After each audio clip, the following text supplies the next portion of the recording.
This day's already off to a lovely start. Captain said they found a dead bride in the park near a fountain. Florist is already on the scene. Hey, Sean, can you fill us in on the case? Hello, detectives. We arrived at the park at 7:15 a.m. Park worker discovered the girl 10 minutes earlier. It's a corpse in a wedding dress. Documents, phone, money, or jewelry on her. Has the preliminary examination revealed anything important? We estimate the time of death between 11 p.m. and 1 a.m. The victim has a temple wound and a bruise and graze on the left cheekbone. Nothing on her. It looks like a robbery gone wrong. We're trying to identify her now. I might already know. Natalie Laurie. She's a supermodel. I've seen her name all over the internet. Yeah, she recently blurted out something controversial about a fashion designer. A model? Sean, see if you can find anything on Laurie in the database. We'll examine the crime scene. Consider it done. Hello, detectives. Is this a murder weapon? I'm not sure it matches the wounds. Well, there could have been a fight in the park. Our victim could be collateral damage. I'll check it. It could be a piece of evidence. Detectives, how's the investigation going? Have you confirmed the victim's identity? Yeah, it's Natalie Laurie. She's from Kansas. She has a clean record, nothing more than a couple parking fines. She was working as a model. We've already reached out to her agency. We also found out she was renting an apartment above the Irish pub near our station. Chili McChubb is the pub owner and Laurie's landlord. All right, head over there and see what he knows. Mr. McChug, do you know Natalie Laurie? Yes. She and Ray Church are renting an apartment for me. Ray's my cousin's son. He's an extreme cyclist, but more of a slacker than anything. And, when did you see them last? Maybe yesterday morning. I don't keep track. But I'm hoping this means they're out and about somewhere. Every time I see them, I regret renting to them. Do you have Natalie's and Ray's phone numbers?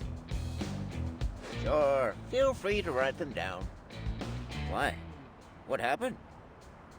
Natalie Laurie was murdered in a park close to your pub last night. Where did you get those cuts on your hands?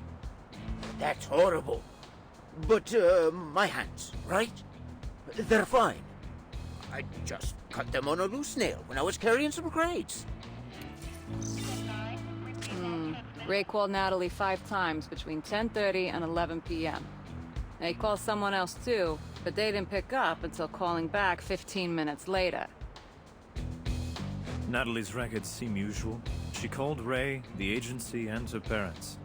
Nothing after 7:30 p.m. Mr. McChug, did you forget to tell us something? Yeah, you're grabbing Ray Church by the chest in this photo. The time and date here suggests this photo was taken shortly before Natalie's death. It doesn't look like a friendly conversation. You said you hadn't seen either of them since that morning. I'm overloaded with work here. So what if I forgot some little detail? Happens to everyone. Now, why were you fighting with Ray Church? It wasn't a big deal. He owes me half a year's worth of rent. So we had a little skirmish. I reminded Ray about his debt. He said some rude things, so I gave him a bit of a shake-up. In a loving kind of way. Huh. If he wasn't paying his rent, why didn't you evict him? Ray is family. Him paying rent was more of a formality. It's just... my patience has its limits too, you know. Thank you, Mr. McChug. Please let us know if Ray shows up. The murder weapon was likely made of wood, with the hematoma on the left cheekbone being caused by a blow just before or during death. No signs of a struggle. Time of death, between 11:30 and midnight. Is there any evidence to suggest the body was moved? Not yet. These types of injuries usually aren't accompanied by heavy bleeding. The broken bottle you sent me has no relation to the victim. It had already been there for several days. Thanks, Will. We've also received information from the agency. Natalie's contract was terminated for undisclosed reasons. Her last photo shoot was just before the murder. She was supposed to be at a presentation soon after. The party took place not far from the studio. It explains why she was wearing such a luxurious dress in the park at night. Detectives, you're curious why I'm here. A horrible tragedy befell me. My good friend Natalie Laurie was murdered. Good friend? Sure, whatever you say, Miss Fox. Now please, if you have anything on Natalie or her boyfriend Ray, please tell us. We don't mind working together with you again. I promise this will benefit us all. So, Natalie was a talented girl with great prospects, but she grew vain. She only had to apologize to the fashion guru to end the scandal, but she was too full of herself. I mean, a scandal can make you big. But Natalie wasn't the brightest girl out there. That's how she got blacklisted by all the top agencies. She was in a lot of debt. Her boyfriend was a penniless loser. Because of his arrogance, he missed the chance to sign a high-paying contract with Monster's bike. When did you last see Natalie? Yesterday evening, I came to pick her up from the studio at 10 p.m. so we could walk to the party together. Instead, she chose to stay with that strange Douglas guy. He's just another failure in the world of fashion. She said he was going to make special photos for her portfolio. Maybe she wanted to apply for something more serious. She even said that everything would work out for her soon. Ugh, I gotta go. Here's my email address. Be sure to send me some hot news. Thank you, Mr. Douglas, for agreeing to speak with us. This is about the murder that took place in the park. Did you know the victim, Natalie Laurie? Natalie's dead? Very sorry to hear that. We worked together several times. Mr. Douglas, when did you last see Natalie? Yesterday during a photo shoot. We ended about 10 p.m. Everyone else left for the party. I gathered some equipment and went to Chili's pub. Is that all? I have a witness who claims you stayed behind with Natalie to take some special photos of her. Nonsense. Natalie stayed to change for the party. I was just gathering my equipment. Sure, sounds convenient. No one can confirm what you actually did. By the way, why'd you call a boyfriend? Ray called me. I just called back. He was looking for Natalie, so I told him she was at the presentation. Everything in Natalie and Ray's apartment looks like they only left for a short while. Now, Ray could have snuck out, though, leaving the debt to Natalie. I gathered a couple hairbrushes for DNA analysis. Their laptop may have some valuable information, too. There's a copy of Natalie's certificate of insurance on the laptop.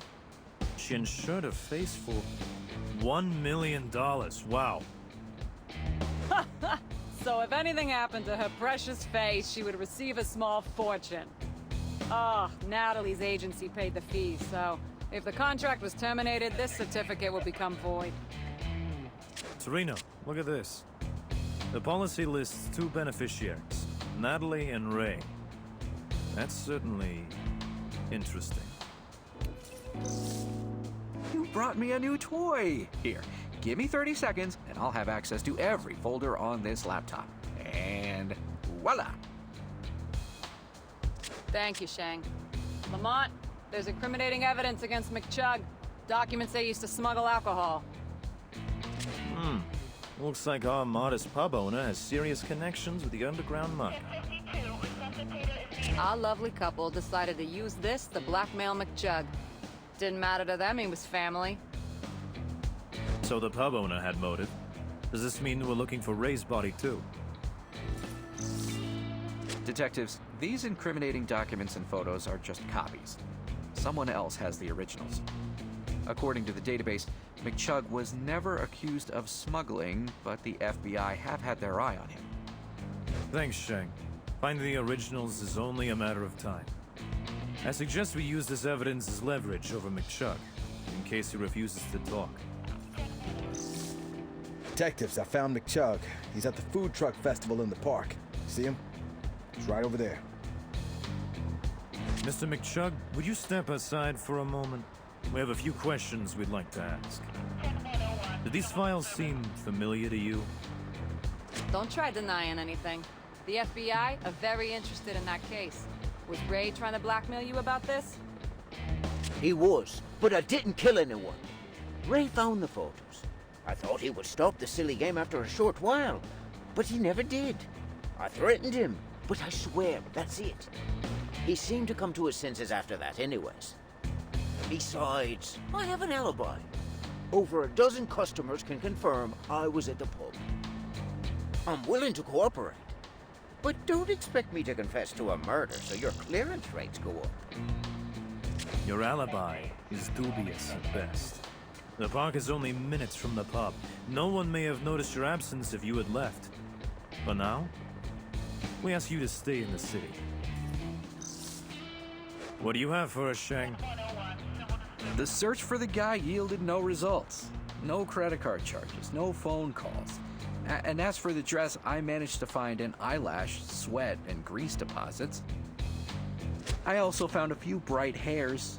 A test shows they belong to a male Felis silvestrius catus. Ha! Look at your faces. I'm talking about a cat. It was cat fur. I'm guessing it wasn't on the dress by accident. It must have come from the killer's clothes. So our killer likes cats? Well, that doesn't narrow down the suspects too much, but every detail counts. Thanks, Shang. I'll let you know once I'm done extracting DNA from the eyelash, sweat, and grease deposits. The IRS data shows our photographer was in a tight spot financially. There's the court ruling. His ex-wife took everything she could. She took the car, holiday house, and alimony. She even tried to take his cat. She must have had a good lawyer. His cat? What did he do to make her so spiteful? I don't know, but it looks like the cat was all he got to keep. She took everything else, including massive alimony. There are a lot of debtors involved with this case. They've all been keeping in close contact recently, too. Lamont, while you were busy fixing that toy for the umpteenth time, I put Lee on redial. He keeps declining my calls, except now, his number can no longer be reached. Looks like he won't be coming to us. We'll have to... Detectives. Pleasant day, isn't it? How's the investigation? Anything interesting to share? No? Well, unlike you, I've managed to learn something quite curious. Miss Fox, you seem very keen to share this information. I'm expecting something in return later, detectives. But for now, down to business. You remember the presentation that took place after the photo shoot? Well, it turns out Lee Douglas was invited as well. He just never showed up. The most prominent people of the fashion world were gathering there. New connections, contacts, orders. It's too fantastic of an opportunity not to show up. I also learned he'd never taken any special photos of anyone else before. I hope Natalie wasn't having an affair with that loser. He's not her type at all. Well, it's almost time for my next meeting. I'll be leaving. But don't forget about our little agreement, detectives. So we have a possible affair between Lee and Natalie, incriminating evidence against McChug, a $1 million insurance certificate, and Ray on the run. That's 3 suspects in total. No direct evidence, just theories. Speculating only gets you so far. You're right. We need to get... Oh, hey, give me a minute. The captain's calling. Detectives. Shang. You'll have to wait a moment. Part of the body's still in the water. I'll call you when everything's ready. So what was the rush? Anyway, I'll share what I found while we wait. The sweat, grease deposits, and eyelash on the dress belong to the same person. I compared DNA samples. It's not Ray Church. There's also 2 hematoma clusters on the body. The first cluster is in the chest. Now, usually, these stem from strong blows or botchy medical treatments. They could have appeared during or after death. It's hard to say. The second cluster is in the lower back. That area of the dress also has fingerprint density. The combination of sweat, grease, and hematoma clusters could only occur if the body was lifted. Considering the natural sitting position of the body, I would say it was carried from somewhere. Natalie wasn't murdered by the foul. The crime scene was all staged. There was no robbery gone wrong. Let's not cross off any suspects yet. Ray could have easily hired someone and come to the crime scene to make sure the deed was done. He could have been trying to claim the $1 million worth of proceeds. However, the insurance agency did say the money hadn't been claimed yet. He could be waiting for the right moment. You'll have to wait for the DNA test results before I can confirm the identity of the victim is Ray. For now, I estimate the time of death between 11 p.m. and 3 a.m. The body was thrown into the river. Judging by the nature of the injuries and strength of the blows, I'd say the killer is a man with good physical strength. Yeah, and a psychopathic temperament. It could have been a crime of passion. In any case, we can't cross Ray off the suspect list for Natalie's case until we have a more accurate time of death. Guess we'll wait for the autopsy results then. I mean, the guy could have killed his girlfriend and then gotten into a fight with someone. Agreed. Let's return to the crime scene and help examine it. There are 2 sets of footprints in the sand. It rained last Tuesday, so these tracks could be preserved from Tuesday night. Eddie, cast the prints. One set probably belongs to Ray. The second one may be our killer. Hey, I found the murder weapon. There's blood and hair on this rock. Be careful, Torino. There are barbs on the lower side of this thing. Look, there's blood on the handle, too. It must be the DNA of our killer. Eddie, please send the rod to the lab immediately. So the killer hurt their hands. Lamont, remember how McChug and Douglas had similar cuts? These murders could be connected. That would mean someone killed both victims. McChug has motive and a weak alibi. Douglas disappeared, and he also has a weak alibi. The question is, why would he do it? It could be related to the insurance proceeds. Let's suppose Ray decided to murder his girlfriend. He thought he needed an accomplice, which could have been Lee. The two were on the phone a lot last month. $1 million would be enough to pay Lee's debts and allow Ray to live a prosperous life. They could have planned the murder together, killed Natalie, and then had a fight? Detectives, we have information on Ray Church. His fellow club members were practicing in the park. I managed to ask them a few questions. Looks like Ray wasn't overly liked in the club. He always insisted he was better than them, and he claimed he had an amazing future in store. That's oddly surprising. Did you learn anything else? Ray had a friend, Lucas Delgado. Apparently he's ill-tempered as well. Thing is, Ray stole Natalie from Lucas a year and a half ago. How did Lucas react to that? They tore apart their friendship. Apparently they were always bickering and getting into fights after that. I'll start with the footprints. One set belongs to Ray, the other, I'm less sure. It does belong to a model of cowboy boots released 5 years ago, size 11. As for the murder weapon, Ray was killed with the metal rod you found. The DNA of the killer was preserved on the handle. More interesting than that, the DNA on the rod matches the eyelash, sweat, and grease I found on Natalie's dress. So, Natalie and Ray were killed by the same person, which means Ray didn't murder his girlfriend. That doesn't mean he was part of a shady insurance scheme. They could have both been murdered for different reasons, too. At least now we can check to see if Douglas, McChug, or Delgado are guilty. We just need a sample of the DNA. Speak of the devil. We're here. Hello, Mr. McChug. Detectives, hope you're not here to barrage me with crazy, unproven theories. Hopefully you'll show some sympathy. Our entire family is in mourning. Ray may not have been the nicest bloke out there, but he was still family. Our condolences, Mr. McChug. We just came to say hi. We won't keep you. So 2 things came out of that. First, McChug was wearing those cowboy boots Shang identified.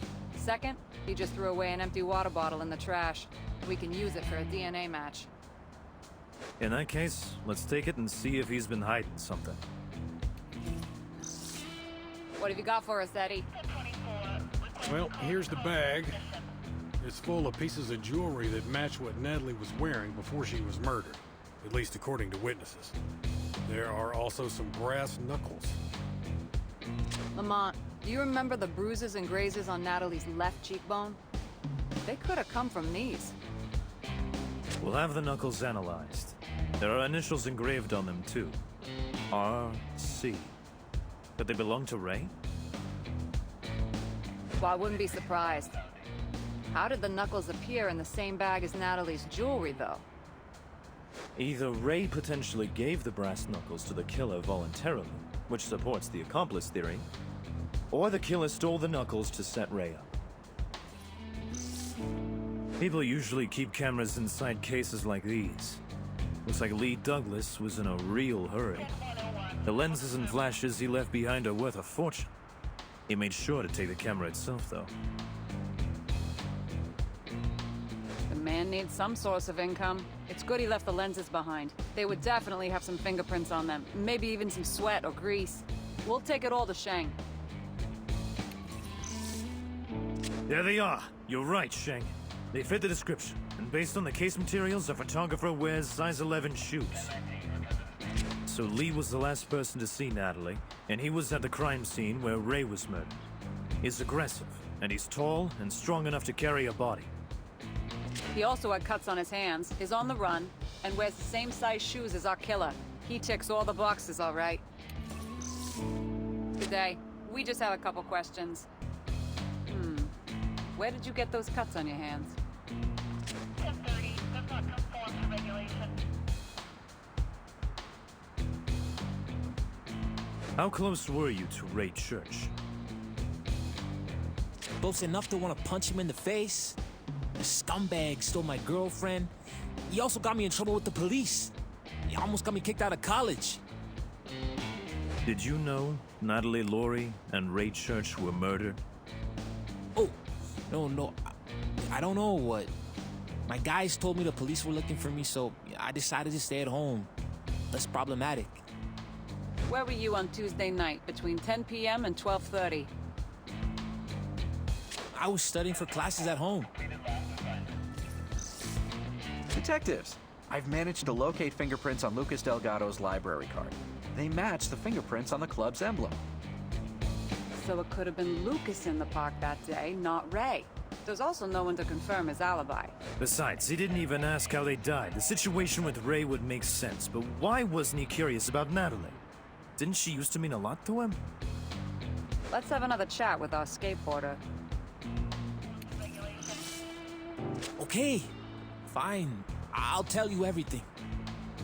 Yes, I was in the park that night. I was returning home from class. When I saw some dude carrying a girl on his shoulder, I nearly peed my pants. I turned around and ran. I mean, what if it was some psycho? After that, the guy said the cops were looking for me. Yeah, I decided to play safe and lay low. I don't need any more problems. Do you remember what time it happened? Can you describe the man? Not really. It was around 10:30 p.m. I didn't get a good look at his face, but the man seemed quite tall and buff. You should have contacted the police. The man you saw killed Natalie Laurie. It was her dead body he was carrying. Your statement could have saved Ray's life. Huh? Got nothing to say? You realize your behavior is suspicious, right? If you don't have anything to hide, we suggest you voluntarily let us take a sample of your DNA. It's your choice. Sheng, we have Lee's DNA for analysis. Wait, since when do you let suspects into your inner sanctum? Torino, please, shh. Let me finish my conversation with Lucas. So, where did you buy them? The server racks? I ordered them online. I'll drop you a link later. Just do not buy the other ones, okay? They're not user-friendly at all. I even got my hands carrying them. Lucas, you're free to go until we get the DNA results. Make sure you sign the undertaking not to leave the city and the pass for the desk sergeant. Okay, sure. Goodbye. Smart kid. If he's not a murderer, I wouldn't mind having him work for us.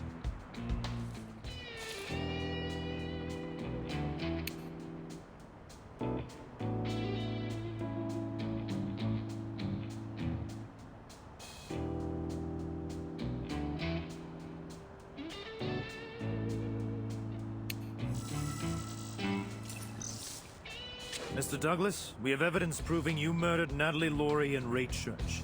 Your DNA was found on the metal rod Ray was killed with, and on Natalie's dress. We also found your boot tracks in the same place Ray was murdered. It might be in your best interest to confess. You have 2 murders on your conscience. I didn't kill Natalie. She killed herself. It's all Ray's fault. He came up with that stupid insurance scheme. Do tell. Natalie's contract was expiring, meaning her $1 million insurance policy was too. She and Ray wanted to stage an insurance event. I was supposed to mess up Natalie's face, call an ambulance, and testify she got assaulted by some psychopath. That's why Natalie stayed behind after the shoot. I gently hit her face with the brass knuckles Ray gave me, but she tripped and fell. By the time I was next to her, she was already dead. What the hell was I supposed to do? Maybe call the police? Really? And go to jail for fraud? Who would have believed me? I carried her to the park and staged a robbery. Then I went to Ray, since I still desperately needed money. But he said he'd put me behind bars and started a fight. So you killed him. I didn't want to do it. I wasn't in control of myself.